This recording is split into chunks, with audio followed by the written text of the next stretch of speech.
Hey, everybody, it's CJ Graham, Jason Voorhees. That's right, Friday the 13th, Part 6.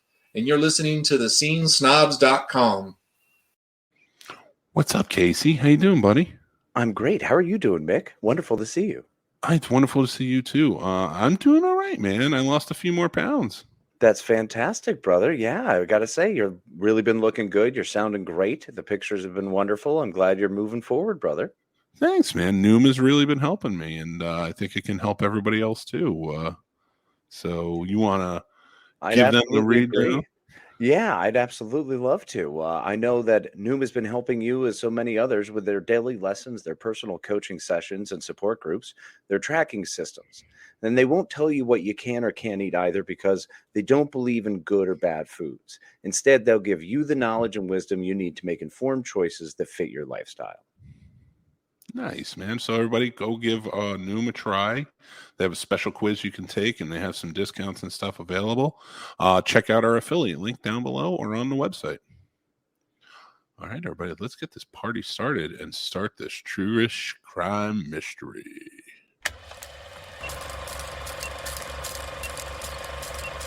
Welcome to the Scene Snobs Podcast. Welcome to the Scene Snobs Podcast. I am your host, Mickle Manhattan, and joined as always by my colleague and fellow dick, the man, the myth, the legend, Casey Plotz. Now, I'd like to thank you very much, Mr. Mick Manhattan. It's a pleasure, as always, to be here alongside you. I'm a slow man. I have trouble, sometimes remembering things. That's why I have my wife help me with taking notes and always making sure we confer and we're on the same page. So thank you so much for of course, being here with you. It's always a pleasure. Very excited for tonight's show. The pleasure, of course, is all mine, my friend. And tonight, the Scene Snobs Podcast delves into the mysteries of true crime. It's the first time we've ever jumped into a true crime. You'll get it. I believe in you. Welcome to the Scene Snobs Podcast, where we mess things up. And we're restarting. Fuck it, we'll do it live. Man, we're going to start. I don't care. Listen, we are who we are, and I'll tell you what. I couldn't keep that character up the whole time. Are you kidding me? No. I mean, I'm going to be going through so many. I'm so excited. You're good at it. I'm not good at it. I am Mick Manhattan through and through, and that's it. That's all you get from me. I could be like a disheveled Jude Law. I think I could pull him off. I think that'd be delightful. I've seen that movie. Come on, Sherlock. Well, guys, I want to say thank you so much for joining in tonight. We are going to delve into true crime, true-ish crime. We're going to talk about some very unsolved cases and try and solve them ourselves. But we have a very special thing planned at the end of the show where we are going to try and solve an actual mystery. Oh, yeah. A true mystery-ish. True-ish mystery. But it's a mystery. It is a mystery. But what kind of mystery? I don't know. So we'll see. One that we may not be able to solve.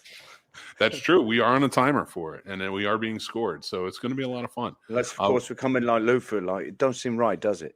Don't seem right. I can't. Don't seem right, does it? I'm no Jason Statham. I may have shaved my head. I'm sorry. I'm sorry. Do you want to try that again? Luther, bro. No, I know, but I tried Jason Statham. Oh, you did? Okay, interesting. So, like, maybe Lock, Stock, Two Smoking Barrels? Transporter? Yeah. Transporter's good. I like Transporter. Was he a detective in Transporter? No, he was more like a driver. I don't know what he was in that. I think he was just a driver. I think he was just a getaway driver for hire. Let's see what everybody's saying. John Wass, what's up, buddy? Looking good. What's up, buddy? Thank you. Kathleen says, hello, dear friends, and happy Tuesday. Happy Tuesday, Kathleen. Hi, Kathleen. Beautiful mural that you painted.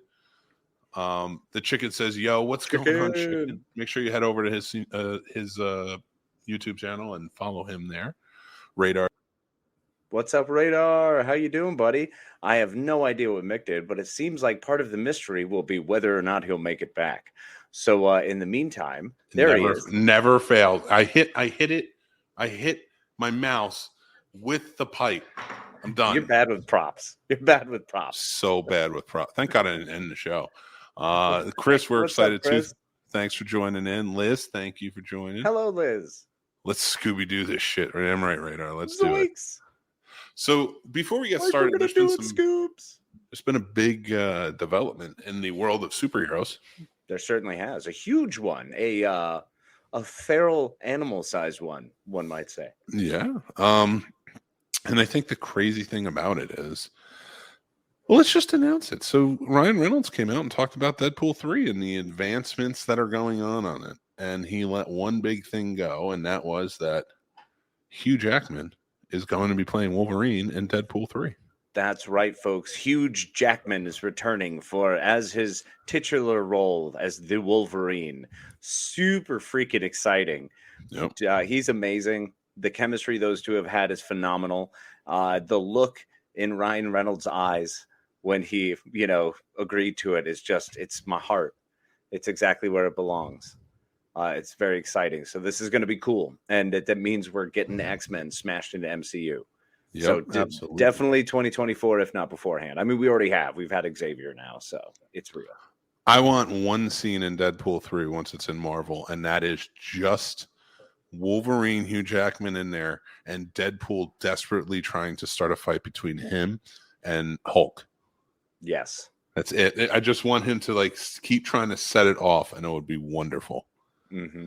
But I have a mystery about Wolverine I'd like you to help me solve. Oh, certainly. All right. So we know that Wolverine has adamantium in Skeleton. His skeleton is fused to his bones. So let me ask you this then. Shoot. Is his dick cartilage?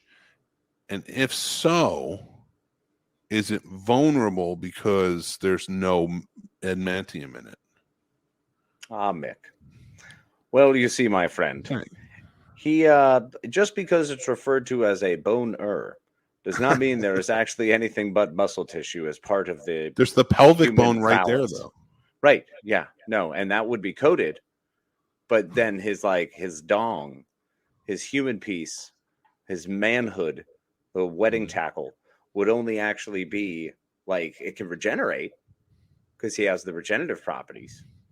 Okay. So I can only imagine or presume that if it doesn't fall off, it should regenerate. Now, if it does fall off, I don't know. But I mean, I don't know how much he can come back from. Deadpool could come back from like an atom and he returns, which is gross because I'm sure his dong is all weird and burned and singed and funny looking. It's true. Well, let me ask you this then. Shoot. Is it fleshy and feeling? I mean, one would presume so. I can't imagine it's like the Hulk, which all of him would grow to be as powerful as he needs to be. So the Hulk would probably be uncomfortable. And then I got to imagine the Things is a rock. So that's terrifying. It's true. Yeah. But, well, it's like Superman. Okay, Superman's the Man of Steel, right? Like, if you punch Superman, you're going to break your hand. Yep. But is any part of his skin, softens? Like, if Lois touches him? Not to a human. So, Lois is in love with a rock. So, what does that do to his dick? Wait, he's Superman. I mean, he just has to be really careful. Or maybe just let her, do all the work for safety. That could be dangerous, though. Yeah. That's a tough one. That's a tough one. So his dick, when it's rock hard, even when it's not, is rock hard. Well, yeah. Every part of him is that way. It's steel hard. So it looks like maybe it wouldn't be susceptible, but oh, my friend, no, just because it looks weak and flaccid, you must fear that. So we have figured out that you have to fear Superman's because it is steel, but Wolverine's is fleshy. Yep. Okay, I'm in. I got another question for you. Shoot. When is it okay to laugh at kids eating it?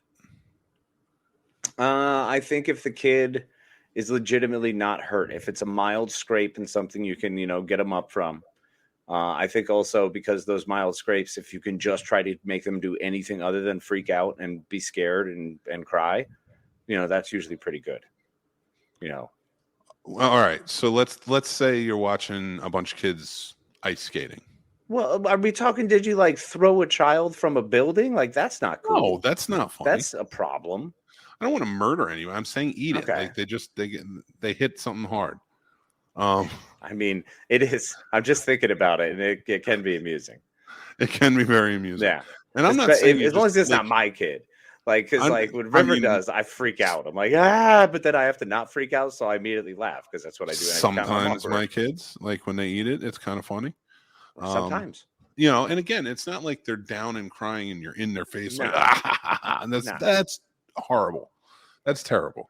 But when you do, but say you're at like a public ice skating rink, and like there's a bunch of kids just going all over the place, and one just can't stop and hits that wall. There you go. Boom, it's hitting you. All right, well, let me rephrase. All right, I don't because I don't want horrible. I don't want to make you a bad person if you think that's funny. So say you're at an ice skating rink, right?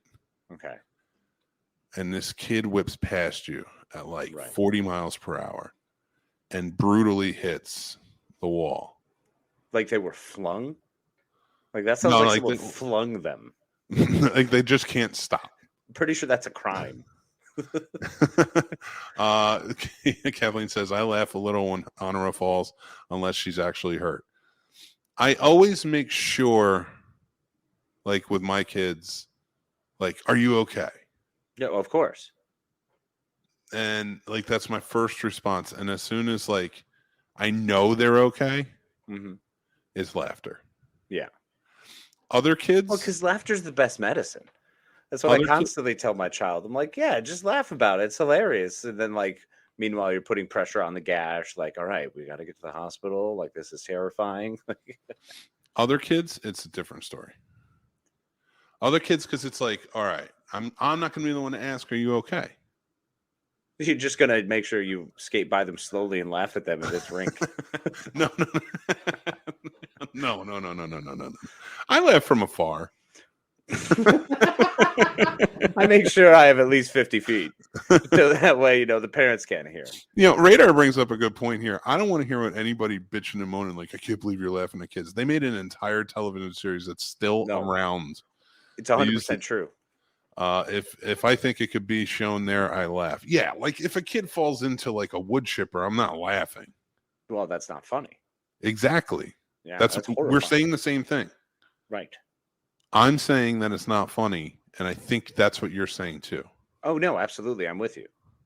So if a child falls into a wood chipper, it's not funny. Yeah, that's not funny. If a child is standing at the top of a hill that they're sledding down and they fall, and because of the way that the ice and snow is packed, they just slide all the way down the hill and uncontrollably are unable to stop. That's funny. Yeah, that is pretty funny. If during that process they hit a tree, less funny. To answer your question, John Wass, yes, it is. She recently fell, and I didn't laugh because she went nose first in the pavement. And I was expecting her to come up with a bloody face. Thankfully, the book she was looking at saved her face. Oh, that's her off on that. If she if she fell nose first into the book, I'm laughing. Yeah, no, my kid's done that. We were in the field and just walking, and she just fell into her book and looked back up at me. Then she would always do that, look up at me. And of course, when she looks at me, I can't be like, ha. I have to, can't terrify them with the look on my face. You got to just like, oh, yeah, you good? Like, oh, gosh. What's the best kind of kid falling? Like, I say it's like the jumbled, like, and then like kind of go down. When they're trying to keep up, when they think they've caught it and they're like, whoop, and then usually anywhere like a butt or side fall, because face falls are terrifying. Face falls are just scary. And then and you can see the whole whip of the neck, and that's, oh God. Just think concussion, it's never fun. Oh, her hands were unfortunately both quite bloody. Yeah, that's a bummer, man. That sucks. That is a teachable moment. You can do a lot with bloody hands. And just be like, you never want to have them here. You always want to have them here. Here. Yeah. And then you say kumate.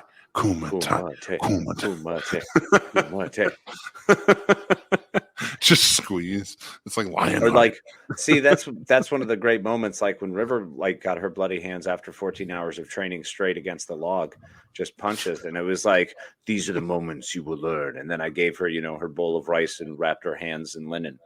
So that's loving, right? Kung fu style. I mean, listen.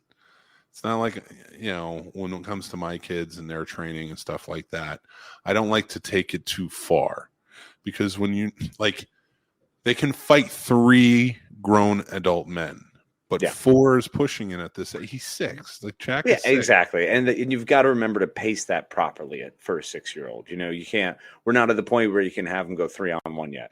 That's a 9-year-old thing. So Tommy should be clearly around the corner on that one. This begs the question. Let me ask you the age-old question. How many school kids could you take in a fight?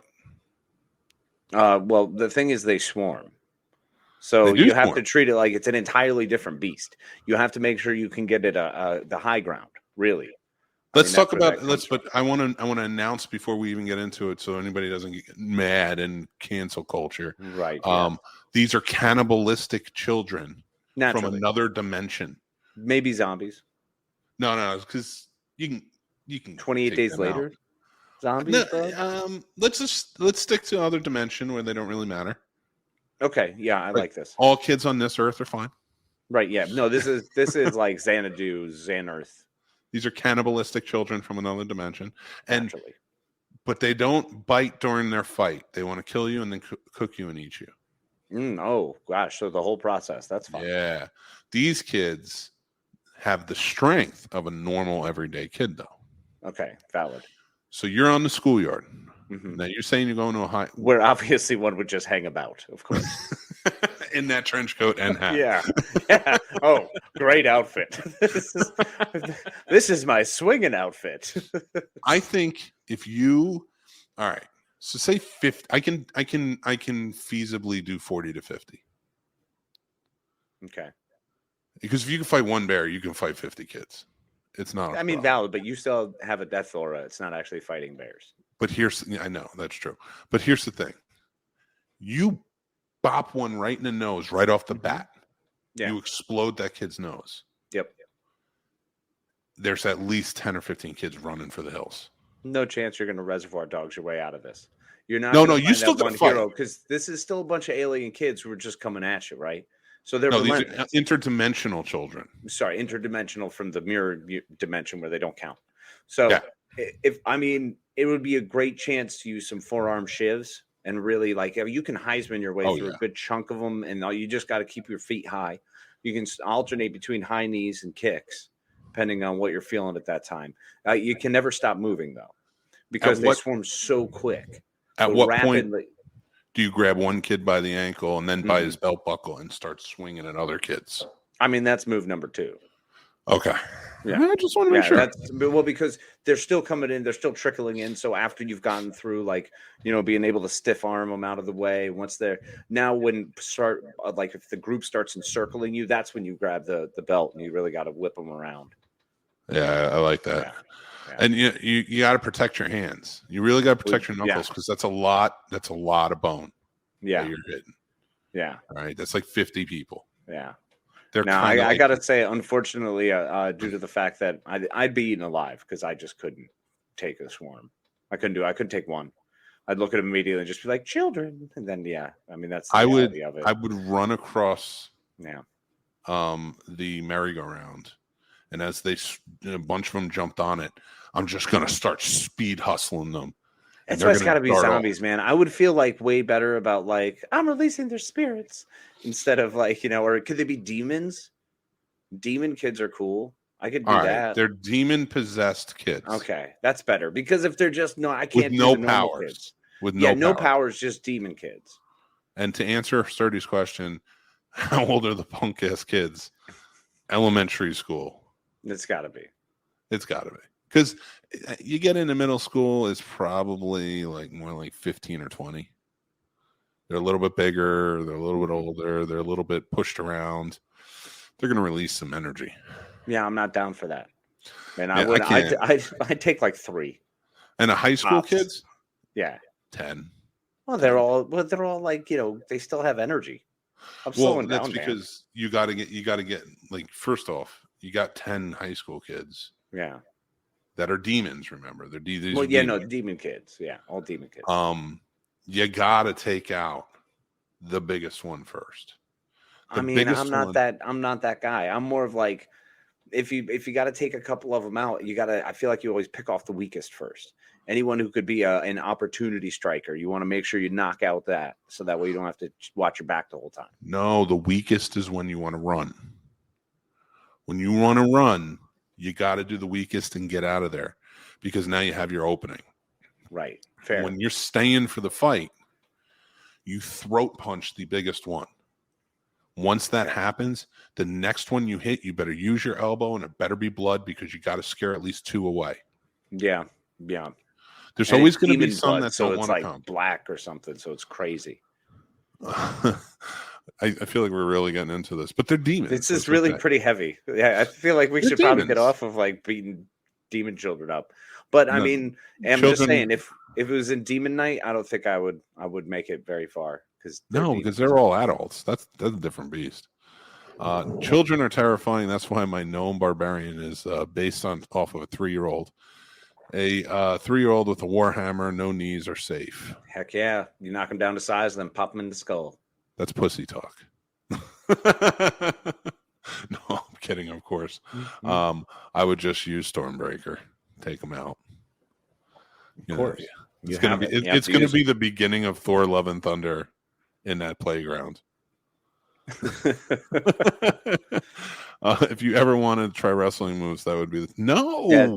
Well, it would be great. It would be great if they were coming like a steady stream. If it was Royal Rumble rules, that would be fine. If they were, being dinged out one at a time, just slowly after you. If you're in a gladiatorial combat, like, that's cool. But if you have to face them as Mick said, just out on a general jaunt around the playground on a Thursday afternoon.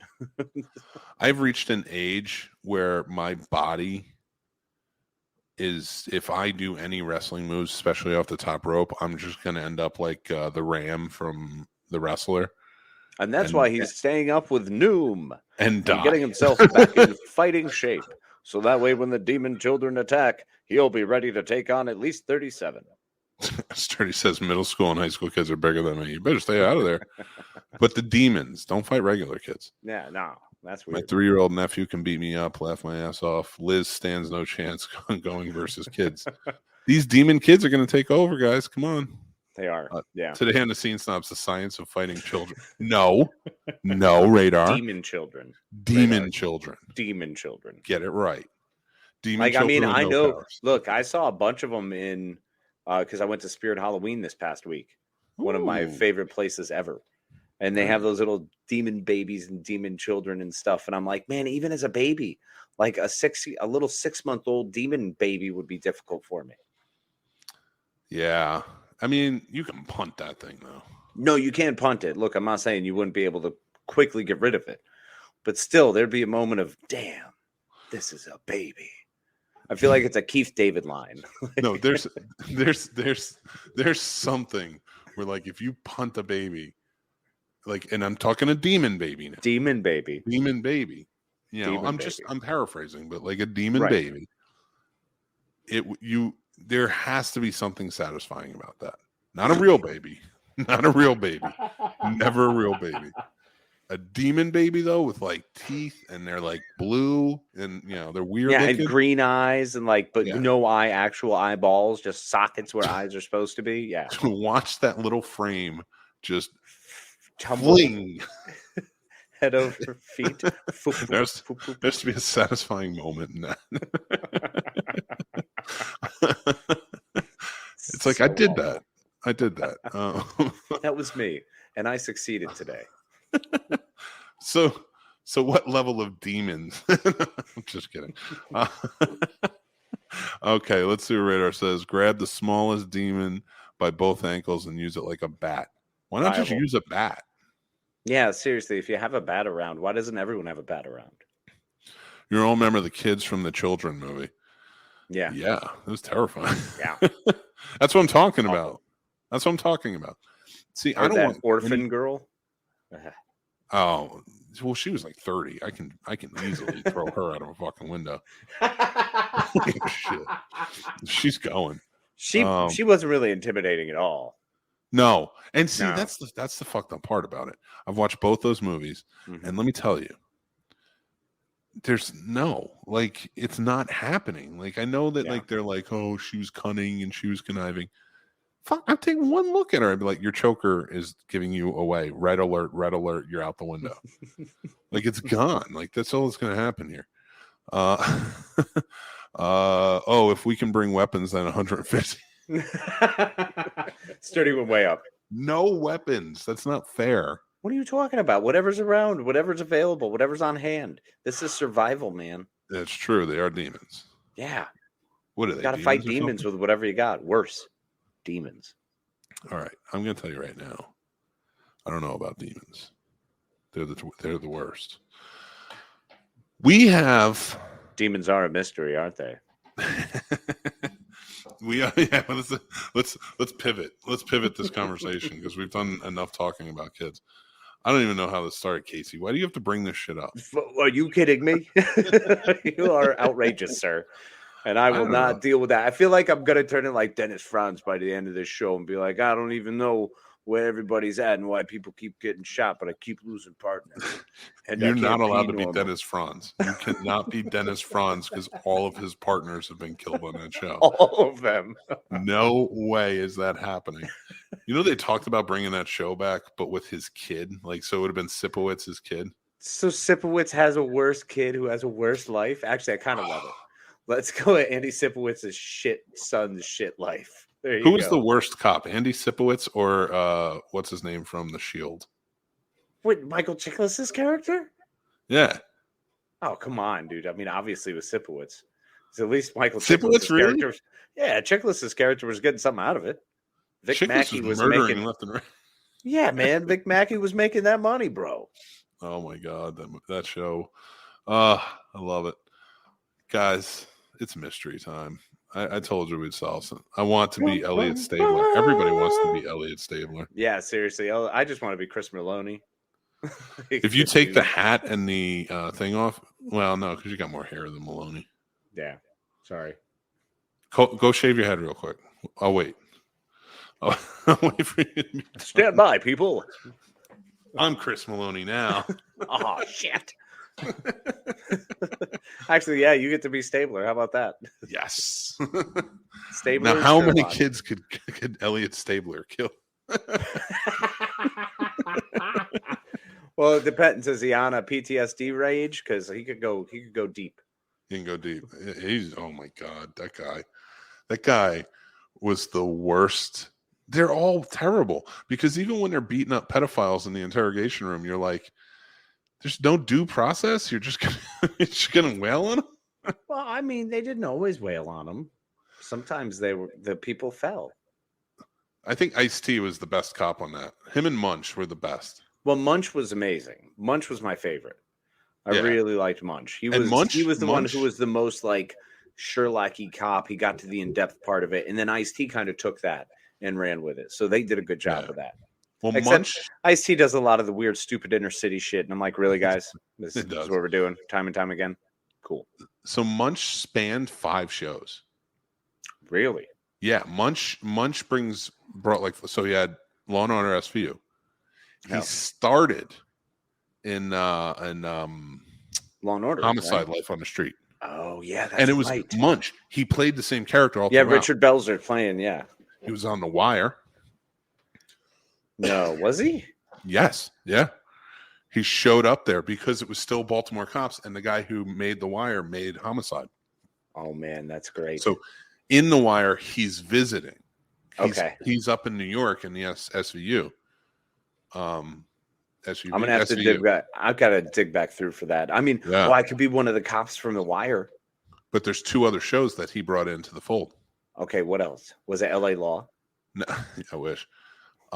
It was, so with him doing that, it's X-Files because he was on X-Files. Okay, awesome. And The Simpsons. Oh shit, that's right. Yeah, I remember that episode actually. He and Ice-T were on The Simpsons. So all of those are in the same universe. Well, that's amazing.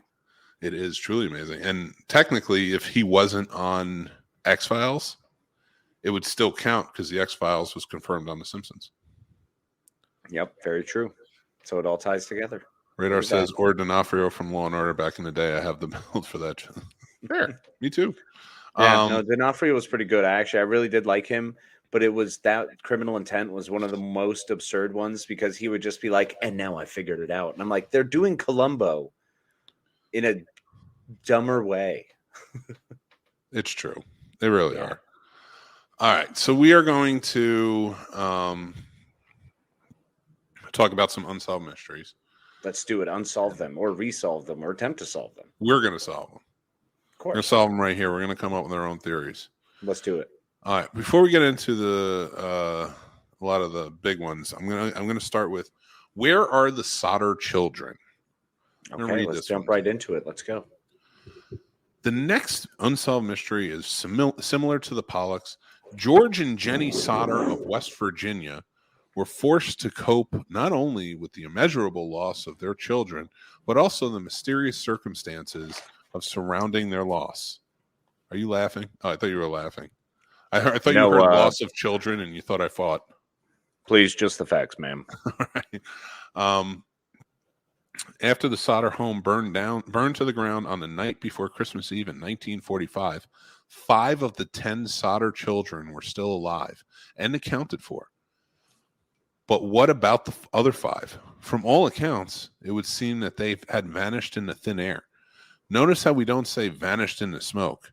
That's because in the ruins of the fire, 0 physical evidence of the children could be found, which is virtually impossible from a scientific standpoint. But that wasn't all that smelled off about the events of that night. Apparently, George tried to save the children who he believed were still trapped inside by using his coal truck, which strangely was inoperable. The phone lines in the house were found to have been cut. A woman claimed to have seen all 5 missing children peering from a passing car while the fire was in progress. And a woman at a Charleston hotel who saw the children's photos in a newspaper said she had seen 4 of the 5 a week after the fire. The children were accompanied by 2 women and 2 men, all of Italian extraction. She said in a statement, "I tried to talk to the children in a friendly manner, but the men appeared hostile and wouldn't allow it." The Sodder family theorized that the children had been kidnapped, perhaps in an attempt to extort money, perhaps to coerce George into joining the local mafia. The Sodders were Italian immigrants, or perhaps in retaliation for George's outspoken criticism of Mussolini and Italy's fascist government. From the 1950s until Jenny Sodder's death in the late 80s, the Sodder family maintained a billboard on State Route 16 with pictures of the 5 vanished children and offering a reward for information. The last known surviving Sodder child, Sylvia, 69, still doesn't believe her siblings perished in the fire. And yeah. Well, so I think we can definitely see that the Sodder children ran off to the carnival. After returning from mainland Italy, where they were all famous and proud carnival folk, they moved here. Mr. Sodder wanted to cut ties with his father, so refused for anyone to be part of the carnival, yet those 5 wished and longed for nothing more than to be back at the carnival. So under the protection of those fine men who seemed grumpy and of ill repute, we can deign that they were taken safely to the carnival, where they successfully lived out their lives in the Ringling Brothers of Cincinnati, Ohio. The Ringling Brothers? Really? Yep. That's where you're going with this? Yep. I say that they were kidnapped. Or they were sold. Sold to the mafia? I mean, 10 kids is a lot of kids to have. That is a lot of kids. They could have been sold for his passage to America. He picked his 5 he wanted to keep, got rid of the other 5, and they were like, well, we'll burn your house down as an insurance policy. And he was like, fucking great idea, guys. Yeah, I think that was their way of doing it. It was they told them, they probably promised the kids and sold them to come over. Oh, 100%. And then welched on it, came back. Well, they originally were only going to do 3. And then the wife got real pissed because he picked the wrong 3. She picked the wrong 3. So, yeah. he still picked the wrong 3 out of. So instead, she was like, "We're not going to give him any of them. Fuck your Uncle Lucio. We're going to hide in West Virginia." Yeah, well, of course. Where else do you hide? So they show Washington State. They show up. They take his stuff, and then they roll out. Yep, we solved it. That's Congratulations. You're welcome. I mean, if anything, I think we deserve a medal. Well, let's not get too far ahead of ourselves. Let's finish the next one. Then we'll talk about accolades. Well, we do. We still have to solve a big one. Honestly. We do. Well, did you have? You had another creepy unsolved that you really? I did, and that is So there's a new movie coming out on Netflix called The Watcher, and that's going to be starring Naomi Watts and Bobby Cannavale and many more. And it's based on a true story. It's called The Watcher. In 2014, a family bought a house in New Jersey. Before moving in, they began to receive letters from someone calling himself The Watcher, detailing their comings and goings and asking if they brought their children for him out of greed. The man claimed that workers would soon find something in the walls of the house. The family hired investigators and set up cameras, but the man was never caught or identified. And in 2019, family sold the house at a loss. Sorry if I ruined the TV show for you, but let's kind of go into this a little bit more. Well, the cool thing is you can't ruin it because there's a lot of story to unpack there. There's like a lot of story to unpack.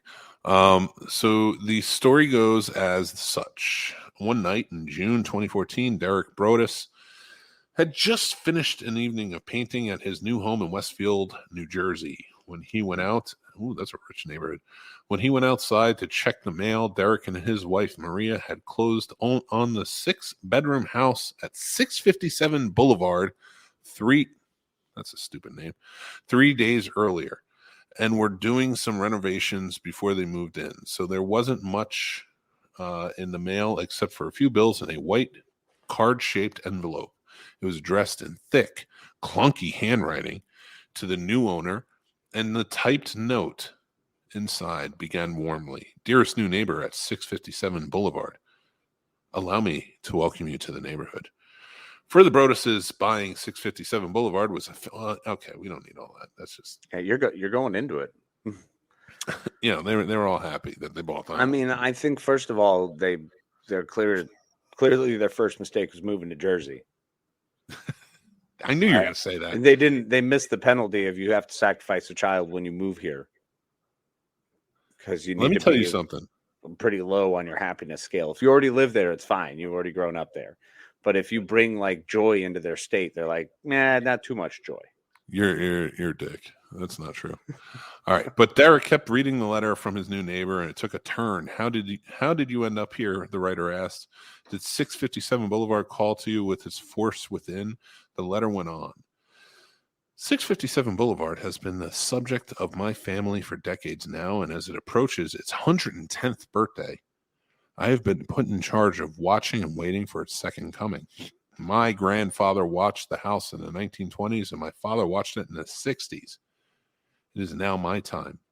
Do you know the history of the house? Do you know what lies within the walls of 657 Boulevard? Why are you here? I will find out. The author's reconnaissance had apparently already begun. The letter identified the Broduses' Honda minivan. They bought a $1.3 million home, and they have a Honda minivan. Well, yeah, it was a sweet vehicle, bro. As well as the workers renovating the home. I see already that you have flooded 657 Boulevard with contractors, so you can destroy the house as it was supposed to be. The person wrote, tisk, tisk, tisk, bad move. You don't want to make 657 Boulevard unhappy.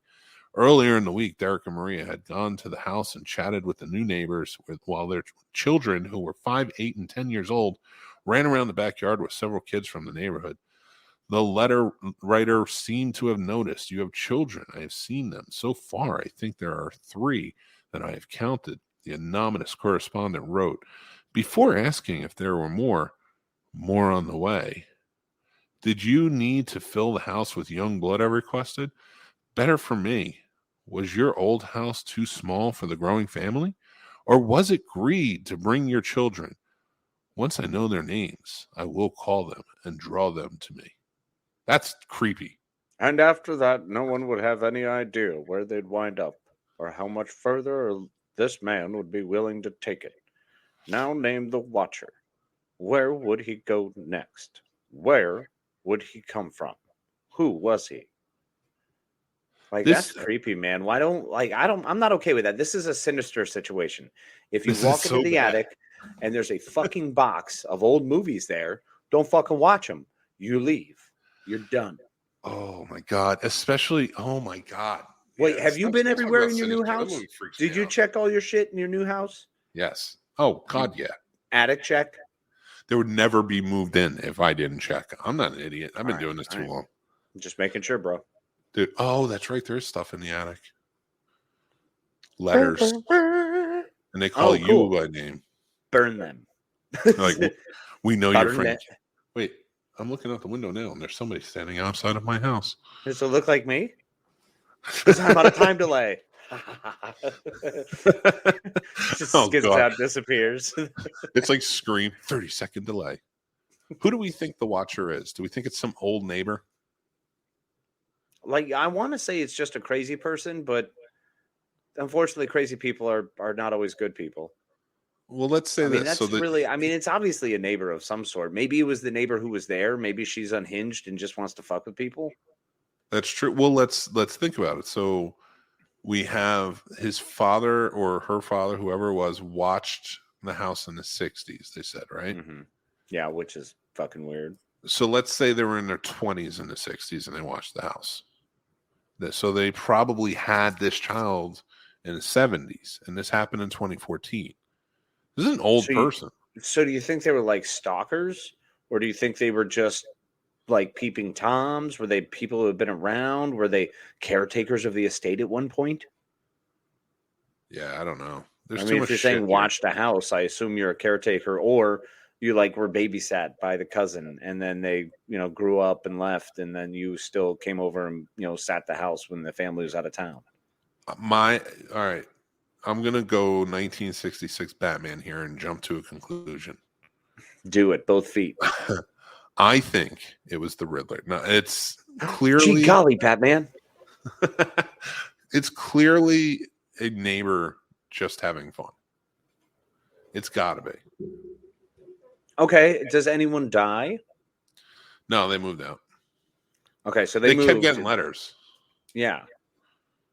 Well, I mean, maybe it was someone from the past. Maybe it was like the River House or whatever that shit movie was with Keanu Reeves and Sandra Bullock. House. The Lake House. And it was just some dicked up thing where the guy was actually trying to fuck with like his future brother. And unfortunately didn't realize the guy sold the house. That would be so funny if it went and it was when he said 20s for his grandfather. It was actually the 2020s. Oh, yeah. So he needed to make the move out beforehand so his dad could take over in the 2060s and he could take over in like whenever. Nailed it. So he went back in time and he made it happen. Absolutely. I just wrote a better movie. Yeah. Oh, I agree. I'm just gonna say. Well, we do have, because we're kind of winding down, I do have a mystery for us to solve. Okay. Well, this is obviously going to take the bulk of our talent and at least 40% of our focus. And so let's everybody, make this shit happen. Everybody in the comments can join in. Yes, please. We're going to need all of your help. We'll need your help, Gumshoes. So if you need me to repeat something or go back or find something, please do. So basically what this is it's a murder mystery. Or not a murder, it's just a mystery of who shot mom. That's what it's called. I'm going to read it. Once I read the precursor, after that, we're all going to agree. Do I hit solve it? Because then we're timed. Now, only out of 25,000 people who have done this, only 47% have solved it. Okay. And that doesn't mean they solved it right. That's true. So I'm going to read the precursor. Here we go. Who shot mom?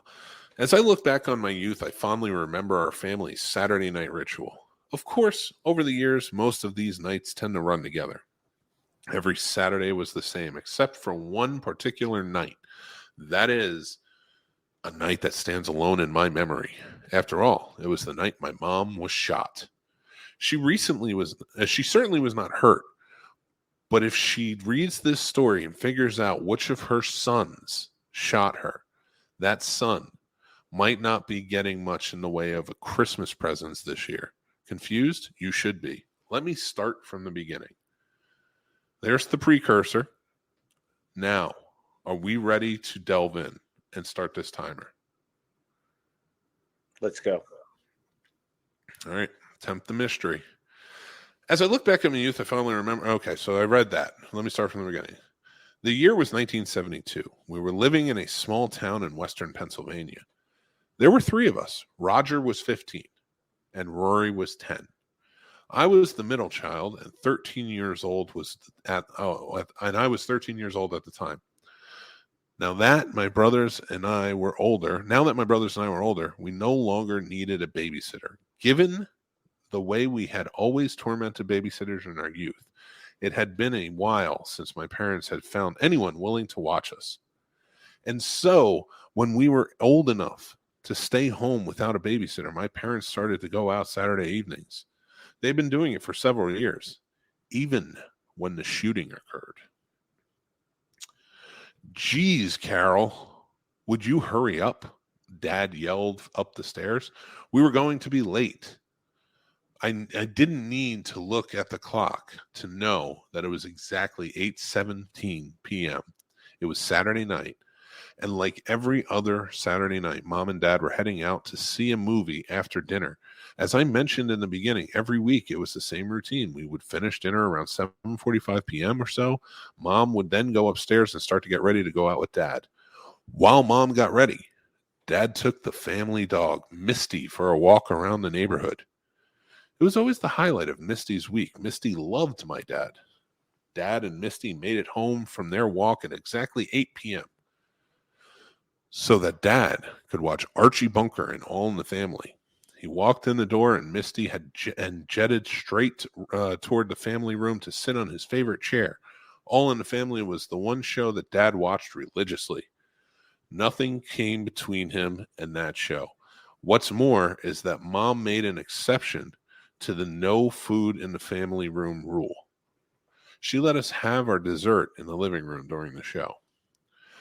When the second set of commercials came on at 8:17 p.m., Dad would yell up to Mom to hurry up. They needed to leave right after the show ended at 8:30 p.m. in order to get to the movie theater, buy tickets, and get seated for the 9 o'clock showing. After all these years, we could set our clock by their routine. The night that Mom was shot, our parents were going to see the Poseidon Adventure. Depending on how it was, Mom and Dad said they would take the 3 of us to see the movie that Sunday. Mom wanted to make sure that it wasn't too scary.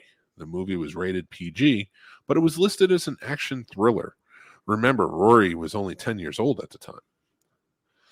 That night, while Dad was taking Misty for a walk, all 3 of us boys did the dinner dishes. Who did what was always up for grabs. Mom had divided the chore of doing dishes into 3 sections so that everyone could help. Dad decided to make a game of it by having everyone draw cards when it came to chores. That night, Rory had drawn the low card, so he had the task of taking all of the dinner plates to the sink and clearing off the table. Whenever Rory chose the low card, he would clean off the table and then immediately take off and play outside until we dragged him in for bed. Roger drew the middle card, which meant that he had the task of bringing the dessert dishes in from the family room and washing them after All in the Family. I picked the high card, and as a result, I was put in charge of putting the dinner dishes into the dishwasher and washing the pots and pans. I was also in charge of bringing everyone dessert in the family room, which hopefully would be before the start of the show. Tonight was not one of those nights, though, as the pots had taken a little longer, and I walked in with the dessert right after the opening rendition of Those Were the Days. At 8:28 p.m., Dad let out a final plea for Mom to hurry up. Carol, would you please hurry? As soon as All in the Family ended, Dad always gave that yell. As always, Mom answered, "I'll be right down." A minute or so later, Mom headed down the stairs. Unlike normal weeks, the dishes from dessert were still in the family room because Roger was on the phone with his girlfriend, Ginger. Much to the dad's dismay, Mom was unable to just leave them there for Roger to do when he got off the phone. Instead, she grabbed the dishes and took them into the kitchen to wash them. That was when it happened. As Mom turned on the faucet, a stream of water came out of the spray and shot her in the face, ruining her makeup. Someone had placed tape on the sprayer so that when the water was turned on, instead of coming out of the faucet, the water was shooting out the sprayer, soaking the person in front of the sink. Fortunately, Mom really wanted to see the movie, and given the theme of the movie, she felt that the drowned rat look might be acceptable. No one ever got blamed for doing it. However, the answer is clear. Who shot Mom? The suspect list: Dad, Randy, Roger, Rory. What do you like? The Raider goes, I swear to God, if the answer is drink Ovaltine. And that is why you have to drink chocolate Ovaltine to give yourself the best rush your parents could ask for. Listen, we're at 5:45. You need to stop talking so slow. Rory. You say Rory? Rory. I say Roger. Okay, why Roger?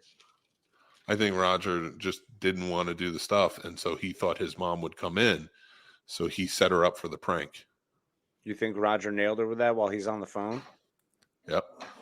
See, I say Rory because Rory's the one who had to clear the first round of table and then would just go play outside. So at 10, he would, mess with his brother, do something messed up like that, thinking that Roger would be the one next in line. Liz says the author, which would be Randy. Yeah, the author Randy, I'm also on board with, because they put the dishes into the dishwasher, so they would have been trying to shoot Roger with the dessert dishes. That's a better order. Yeah. All right. So we're saying Randy. Now I have one more thing because I'm not so sure. I'm just if you could just go ahead and maybe clear this up. So the father here in this instance, at no point lifted a finger to try to help them in the kitchen at all. No, regular 70s dad. Okay. I just, because I wasn't raised that way, and it's certainly not the way I would be treating, my wife. But I understand this. This is fine. Everyone's different. I'm sorry. Yeah, I'm sorry. Go ahead, Randy. It's Randy. All right, we're going with Randy, and we are correct. Oh yeah, Liz for the win. Liz is our special gumshoe of the week. You helped get Carmen Sandiego. Liz, that is amazing. We're giving you full credit on that one. It was fantastic. Remember to drink your Ovaltine. Yep. Who had the low card? The low card was Rory. Roger, wasn't it? Rory was low card, which is the cleaning the table, and then he would just go play outside. And Randy had the high card. That's why they had to go in and wash the dishes and stuff. Put the dishes in the dishwasher, do pots and pans. He said the pots and pans were specifically difficult and took him longer than usual. You should be proud, Liz. You did it. Yes, you absolutely should. You crushed it. Well done. Guys, we have a lot of fun stuff going on. All right, I'm going to take this off right now. And put on the I just need to remove this for a moment to clear my head a little bit here. Because we got some fun stuff to talk about real quick before we get going. And that is, if you enjoy our show, then this Friday, we are going to be a part of something pretty awesome, and we're very proud to be a part of it. That's International Podcast Day, September 30th, this Friday, at 9:30 a.m. We are going to be entertaining you with the Scene Snobs Podcast. If you go to the link, I can send you the link, whatever you need. I can get it to you, but it is on our social media. It's free to sign up. The tickets are 100% free. You just register and then you join in, and you can check us out this Friday and other great podcasts as well. So support this fantastic event. We'd love for you to be a part of it, of course. I want to thank you for joining the true crime element of tonight. Yeah, this was a great time. We really appreciate everybody pitching in on it. And thank you again, Liz, for helping us solve that radical mystery that would have had us racking our brains, I'm sure, for weeks. But, she came through strong.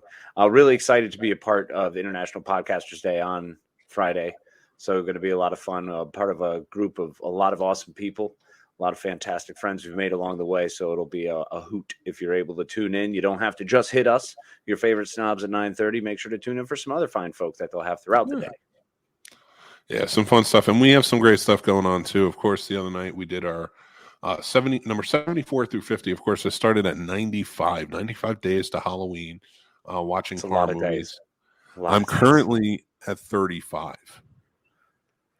But we did 74 through 50. There's also a part 1 where we did 95 through 75. So go check that out. That's available. We also have reviews of movies like Don't Worry, Darling, Meet Cute, which is actually in my top 10 movies of the year right now. Might even be in my top 5. All right. I just did one today for The Munsters, which came out, the new Rob Zombie film. Nice. Make sure to go check out our new show, Does It Suck? And we did Antitrust for the first one. And we just recorded the second episode, which will be coming out sometime in October. And, of course, we're going to have our new Friday morning show starting October 7th, our anniversary week, the Scene Snobs Morning Drive live show. You can enjoy us every Friday morning. We want to take the time out to say thank you so much to our wonderful patrons who support us and help keep the lights on. You guys are amazing. We love you.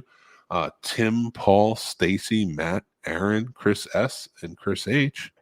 As always, big salutations and appreciations to Dan, John B., Ron, Jason, AJ, Radar, and John W. We have 3 tiers available with plenty of perks and a lot of fun stuff. Make sure to join up at patreon.com/thescenesnobs. Of course, Snobs Nation Discord is open, and you can join in the fun conversations there with great moderators, great people. The whole nation's there, and it's wonderful. The Snobs Nation, not the whole nation.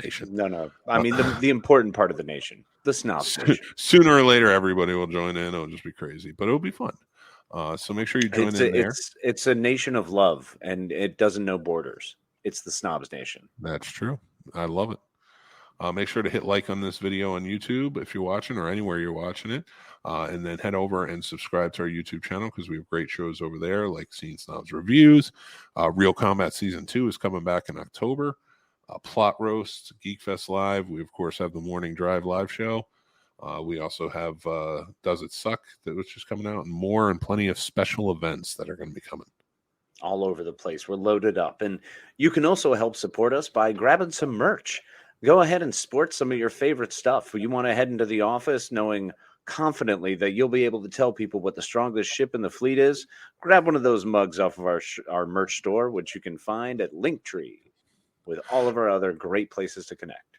I want to point out real quick, like I don't normally do this during the end, but I want to point out, so a lot of people who may not know what that's from because they haven't heard that episode because they're newer to the show. That was what I used to call when I was drunk. Hammered. And call my friends like Casey and others. And that's what I would say to them. I would call them up and be like, hey, Casey, what's the strongest ship in the fleet? And he what are you talking about, Mick? What are you, are you all right? What's going on? Friendship. Yeah. Oh my God. And then he would hang up on me. That was the other thing, though. It wasn't just that he would say hello or continue a conversation. It's all he would say and then hang up. It was hilarious. And then, of course, that was me explaining it to you. And, of course, we have Embrace Absurdity and Aha. So we have the classic Aha, where he makes fun of people. And when he has the opportunity, looks you dead in the face and goes, Aha. It's always great. Make sure to follow us on all of our social media at The Scene Snobs or at The Scene Snob on TikTok because it won't let me change it. But there you go. Before we get going, the last S for savings. I love it. Casey, take it away before we leave. Thank you very much. I appreciate it. As always, it's a pleasure spending time with you, my friend, and it's a pleasure hanging out with y'all. Thank you so much for spending this hour with us. Hopefully brought a little light into your life and made things a little better on a gloomy day. One way or the other, it's always a pleasure, and we appreciate you so much. And remember, as always, to be kind to yourself and be kind to each other. Good night. All right, everybody. Take care, stay tuned, and stay geeky. Bum, bum, bum.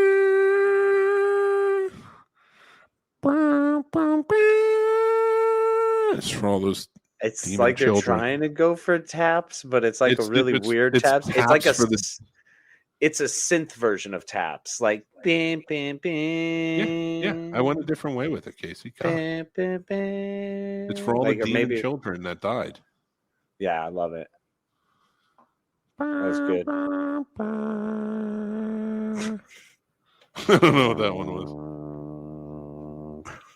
Good night, everybody.